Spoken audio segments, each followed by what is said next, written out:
don't think it's about, money has never been our goal. I never knew I was going to write a book that sold millions and millions of copies, and so I don't take a salary from the church now, but it's about, money is simply a tool to fulfill your destiny. But I teach people, you give money away to help. We give millions of dollars, and Victoria and I never dreamed that we'd be able to bless people like this. So it's never been about, how wealthy can we become. Money can give you lots of options. Money is portable power. Without money, you can feed people. Without money, you can change things. Without money, you can start a company. Without money, you can do things for your family. Without money, you can go where the f*** you want, when you want, where you want, how you want. Great tool. But that's all it is a tool. Because if you think it's more than a tool, you think it's a source of your happiness, you're going to miss all the shit along the way. Because everyone in this room, we're all doing one thing in common. No matter how aligned our lives are or different than they are, we're all traveling through time together. And that traveling time is like that river out there. It does not stop. And sometimes feels slower and faster than others, but that traveling through time. And everyone here is going through the process of aging. Everyone here is going through the process of shifting life. The question is, how much of life are you living along the way? Are you truly rich, or do you just have some money?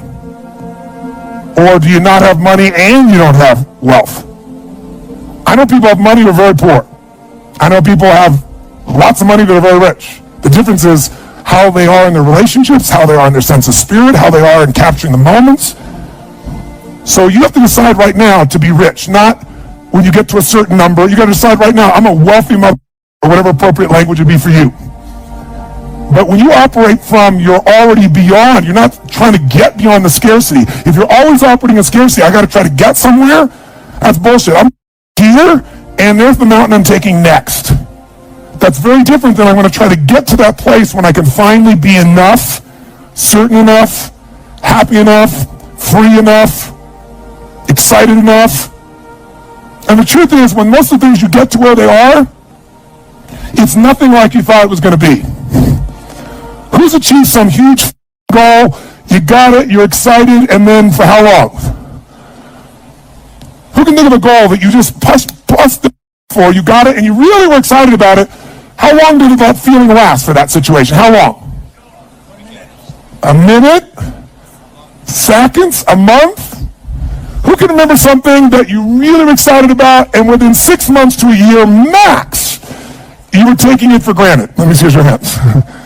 That's the way the human brain works. That's the way the mind works. The heart doesn't work that way. The heart, when it's there, it doesn't forget. It's one thing that's going to make you wealthy. It's turning your expectation into appreciation. That's the day you become wealthy. The day you trade expectation for appreciation is the day you become wealthy. Because as long as you're expecting things, you're going to be disappointed. You're expecting people to be a certain way. They're not going to be. If you're anytime you're happy is when they all act and behave a certain way, you're not going to be happy very much. Or if you're happy, it'll be for a short period of time.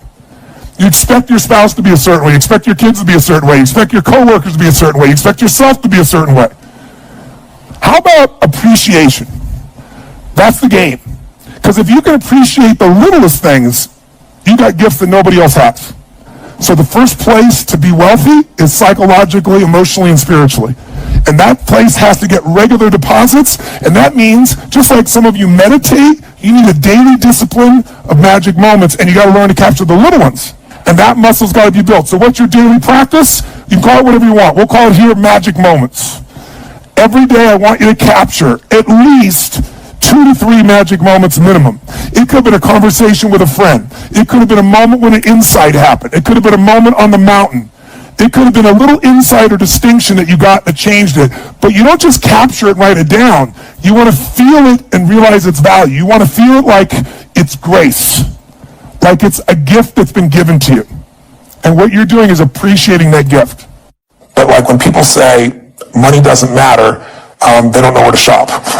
And what I mean is they don't know what to shop for and who to shop for. Because all the research shows something interesting. If you make twice as much money, you're making $25,000 a year and you make 50, people think it'll double their level of enjoyment of life or happiness. And on average, it improves 9%. It's just mind-boggling. There's the initial excitement, and it's 9% better statistically. Lots of studies have shown once you make $75,000 a year, making more money you like, but it doesn't truly change your happiness in a sustainable way once you make basically a middle-class salary. People make more might argue about that with them, but that's what the studies show. But what the studies now show is how you spend money. $5 a day spent right will bring you more joy than $10,000 spent poorly. And what does that mean? I can give you dozens, and I'll give you three. Number one, if you spend money on things, you limit your level of happiness. If you spend the money on experiences, it creates a generative effect in your body emotionally. And they can measure the level of fulfillment and happiness you have just by the purchases you make. And they've done it scientifically all the way down to how it changes your biochemistry, down to the changes in your saliva and the hormones. That's where the research comes. It's not somebody airy-fairy saying, well, if you have experiences, it'll be better. Second one, when you spend money on things that give you time and take away drudgery, if you get somebody else that you pay and they're employed and they now scrub the floor or they clean the toilet and they have an income and they're happy and you're freed up to do something you're more passionate about in business or life, the level of happiness grows geometric. But the one that creates the greatest happiness is the one that sounds trite, but it's biochemically accurate. And that is investing in others, which simply means giving your money away. Really? And it's mind-boggling. And they show you time out. They show you with little numbers, like, buying a cup of coffee for a stranger and what it does and how long the happiness does versus you buy the coffee for yourself versus you buy it for a friend. And I've got the studies and it's fascinating. But what I can tell you from my own life experience, like, the people that I know that are the happiest on earth are not the people with the most money. I got a lot of clients that you won't know that are billionaire clients, and a lot of them come to me because they want me to do something with their business, but invariably I'll see there's something going on with them too that makes them unhappy. It doesn't matter how much money they have. There's people with $1 billion and they still live in scarcity. It doesn't matter how much money they have, right? By the way, I asked that question of everyone I interviewed. I said, does financial pressure ever go away? 85% said no. And the average... Imagine how much it would increase proportionally. Well, for a few it didn't, but for most of them it did. They felt more responsibility. They had more they got to manage, more they got to do. So if you think financial pressure is going to go away just by having money, they just learn to handle it differently. They have a totally different experience. But I'm juiced about people seeing how they can use the money that makes joy happen. Like, I love to do things where it's a total surprise. I remember when I had very little money, I was just getting started. I grew up in a very tough environment, and my mom always loved the ocean, and we lived in the San Gabriel Valley of LA where they had smog alerts and you couldn't go outside for a couple of days. It was horrible. And I called my mom up and I said, this is early in my career, and I said, come meet me in Huntington Beach. There's a condo I'm considering getting on the beach. I'm considering living on the beach, Mom, but I want your feedback, what you think. So she drives down to meet me. I'll never forget, I just looked so much, I goes, oh my God, smell the air, it's so fresh, and this is the dream, to live on the beach, and my son's going to live on the beach, and I showed her a condo, and she's like, oh my God, this is incredible. And I said, you sure? Do you really think it'd be worth it? She goes, I don't care what it costs. She said, if you can get in, you get this. And I said, you feel that strong? She said, yeah. And then I said, it's yours, and I handed the keys. And it was like, my mom's passed away a long time ago, but it was one of those days that to this day I can remember the feeling and the experience of like, holy shit. You don't get that by buying something for yourself. Yeah. You don't get that by, earning a bunch of money. It's beautiful to have those choices.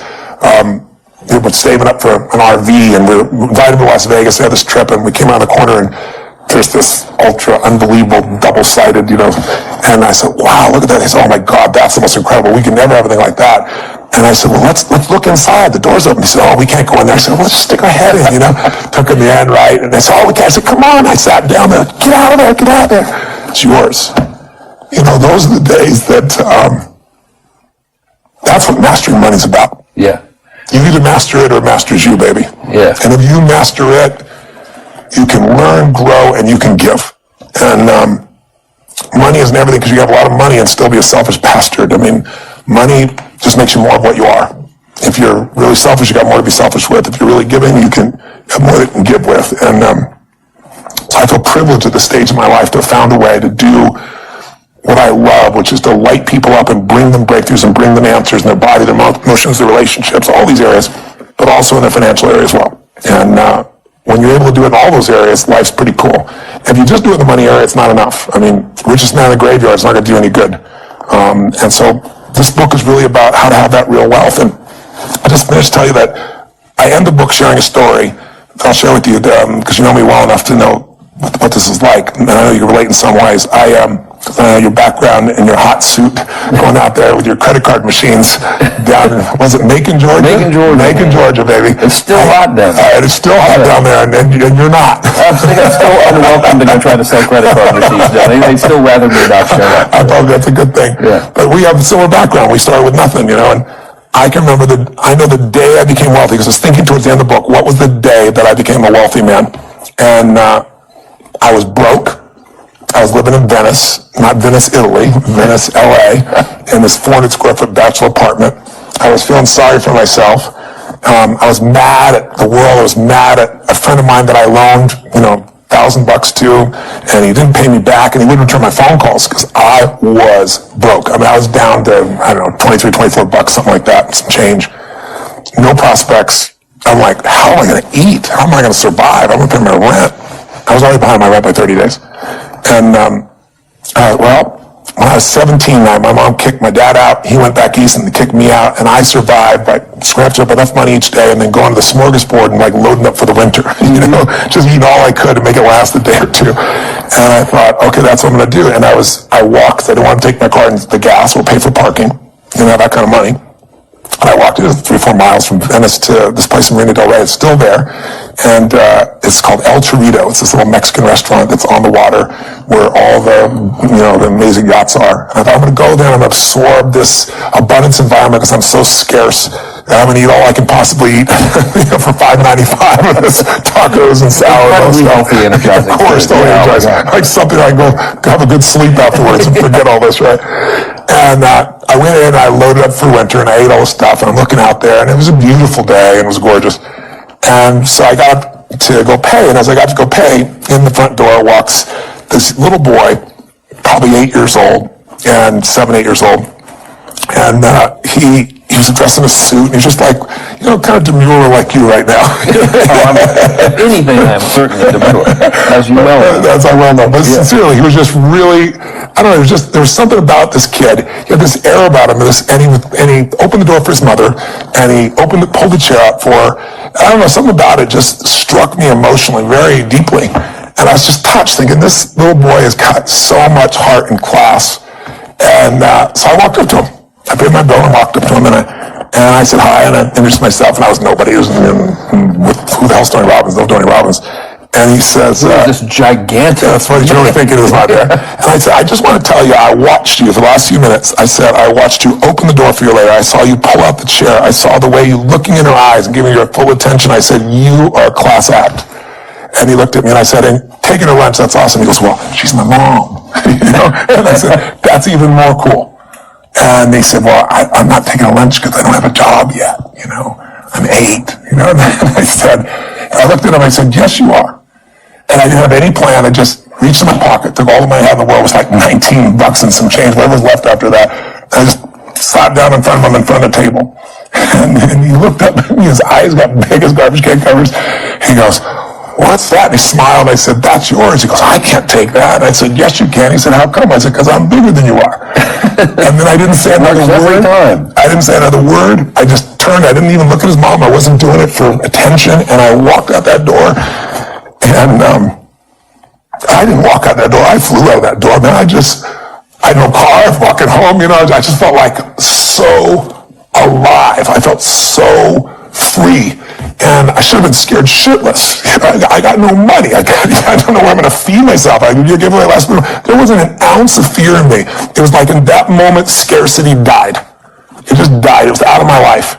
And I went home that night, and I had no clue what I was going to do, but I was like excited and inspired, and I started writing out this plan, and I thought, well, people fast all the time. I can fast for 4 or 5 days. It's probably good after for that me. meal. I could eat after that meal. I had this little plan in my head, and I'm going to work it out. And I woke up the next morning, and I had no fear in me, and I'm going to go work my plan, and the old snail mail arrived, and there I get this old envelope in the old days. I tear the thing open, and it's a check from the guy who wouldn't even return my phone call for more than $1,000 he threw some interest in, and $1,200 in those days would cover my butt for 2 weeks to a month, right? It was like, and I started to cry, and I'll never forget. I was thinking to myself, what does this mean? And I decided that meant that I was being rewarded for doing what's right, by not operating out of scarcity and fear, it was spontaneous, it was authentic, it felt right, and I did what felt right, and I was rewarded, and I believed in my mind, I still believe to this day, it may not be true, but that was grace. And so from that day forward, it was just do more, give more, share more, create more, and what you need will be there. It's like air. You don't stop to think about when you take a breath whether it'll be there or not. It's always going to be there. Yeah. You just got to do your part. So I'm emotional about it because even though it's been decades and decades since that day. Well, look what the guiding principle has created. And that's why I say I look at my life today and the millions of people I've had a chance to serve and be a part of, and who my friends are, and the life I get to live my life with today. It's just the rewards, the karma, if you would, corny as it may sound. And so, for me today, just recently, I was thinking about it, it's probably why I'm so emotional. I was thinking about where this journey began for me, my desire to serve. Every day before I get on stage, I do this thing to whip myself at a peak state, and then my last words are, use me, Lord. That's my prayer. And every day my goal is to be a blessing in people's lives. And I've written a book that when I was done, I'm probably feeling that too. It's a 4-year journey. It's the best of what I found on the face of the earth. And I know anybody picks it up who's sincere and just even applies a small portion of it, their life will be altered. And it'll be altered for the better. And that karma continues. And I also know part of this is, up front. I'm not waiting for a book to sell. I didn't do some feeding promotion. I wrote a check for 55 million people to be fed, which, since I couldn't even feed myself back then, feels pretty unbelievable. And I know I've done my part. And I also know grace has been a part of that. And for that, I'm grateful. Well, we're all grateful for you. Speaking of that, Yes. a lot of people are going to see this. Yes. And if you remember the one that we did last time, Yes. I got letters from it, you got letters from it, and there would be that one person. They say, I watched the video when I was in this condition, and then you said that one thing. Yeah. And then I applied it. Yeah. And things turned around for me. And I'm wondering if you could think about who that person is and tell them that one thing right now, what would it be? It's a great question. There's so much to pull from. But at my core, my mom wanted me to be a truck driver because that would mean I'd make $24,000 a year if I went to Truck Masters, and that would be twice what my father made. And she thought that would happen, but something inside of me said, I don't want to drive a truck. There's something else that matters more to me, and I decided I was not going to go for money instead of passion. And the rewards have been pretty amazingly better than being a truck driver. It's not bad being a truck driver, it's just not what I was after. And I look back, and one of the things that helped me was my original teacher, Jim Rohn, who was a personal development speaker. I went to hear when I was 17. He said something the first time I heard him, and he said, it's really simple. If you want life to change, you've got to change. If you want life to be better, you've got to get better. It's the only way it happens. And luck will show up for people and they'll leave them. But if you're constantly improving who you are and what you give, game over.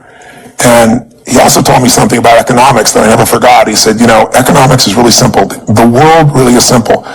If you will find a way to add more value to other people's lives than anybody else does, then you'll never have to worry about that area of your life. And if you look at it, most of us don't realize you can add a lot of value and be a school teacher and add enormous value. And unfortunately, in our society, you won't get paid well. But as I show in the book, if you add value to more people instead of 30 children, there's a school teacher in there that makes $2 million a year. And he does it with the web, and he does it by coaching. He's from Japan, and it's quite extraordinary. So if you do want to earn more, adding value, there's a way. You can also add value and make no money. You can also add value and give it away, and you still earn more. It's like the joy that we get from that giving that we talked about. Of all things we talked about, the things that brought me to tears is thinking about how far it's come and all that's come in the life from that day when I did what's right. And the other time I've been in tears is thinking about, what I did for my mom and things of that nature. Those ultimate rewards come from giving. So if you work at McDonald's, there's nothing wrong with it, but the reason you make $7.25 an hour is lots of people can do that. Mm-hmm. If you're David Tepper, last year he made $3.5 billion. I'm not saying that should be aspirational for you, but it's because he found a way to do something nobody else did last year, which is get a 42% return. You find a way to add more value. If you can figure out what you're most passionate about, find a way to do it in a way that adds more value to more people, then economics will never be a question for you. But more important, you'll be wealthy because you'll know that you're a giver, not a taker in this world. And I think putting ourselves in that position is maybe the greatest gift we can give ourselves and everybody else. Well, I think you've certainly given a lot with this book. I mean, it's a hell of a thing. Girls. 4 years. Yeah, it's 4 years. I've kind of been along for the journey. What's going on? I'm writing this book. I'm on page 7. It has taken me forever to get to page 7. Then a year later, it's about 100 pages in, 3,000 hours. So, guys, read it. I'm pretty sure it's safe to say that their purchase is not going to really make a significant difference in your life. No, I'm not getting any money from it at all. Not a penny. Yeah, we're not in the book selling business. Not even slightly. No. In terms of, but their investment will not only change themselves, but I'm feeding 50, if you sell 1 million copies, which is the average what I've done in the past, then there'll be 50 people fed just by you getting this book. So not only do you benefit, but other people benefit as well, which is a pretty cool thing. Can't go wrong. Empower yourself. Empower other people. Do good things. You will be rewarded. Thanks for doing the interview, man. It's been a pleasure. It's been great to see you and be with you again. Yeah.